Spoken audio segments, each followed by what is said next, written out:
Unang-una, ang Secretary of Interior and Local Government, maski po sa Pilipinas, wala po yung kapangyarihang mag-aresto.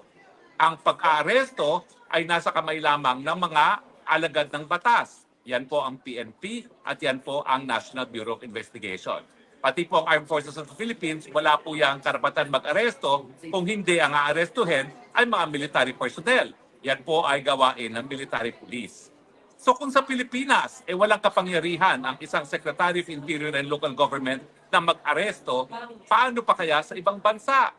At siyempre, kapag nagpadala sila ng pulis Pilipino rito para arestuhin ako, yan naman po ay lalabag sa soberenya at jurisdiction ng Austria.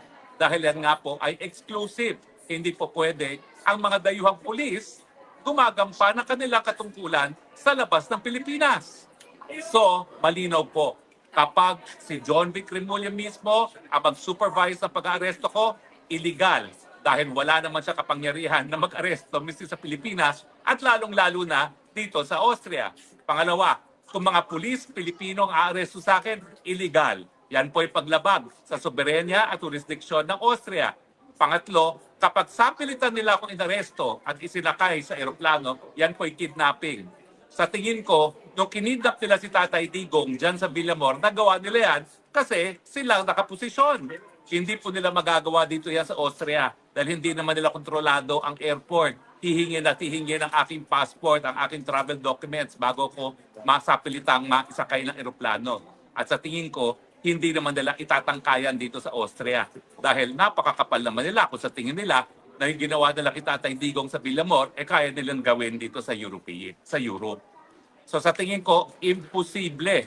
Pero pag sila po ay nagtangka, asahan niyo po, alam ko ang aking karapatan. Kidnapping po yan. At kapag sila ay nagtangka na arestuhin ako sa pamamagitan ng mandamiento de aresto na inisyu ng isang korte ng Pilipinas, gamitin mga Pilipinong pulis o si John Vic Remulla mismo, yan po ay labag sa batas Austria, yan po ay kidnapping. So ang aking libreng legal advice kay Secretary Remulla, kung ayaw mong ikaw ang mapahuli ko, huwag mo kong arestuhin dito sa Austria. Ganun pa man, inaantay kita rito sa Austria, magkita tayo.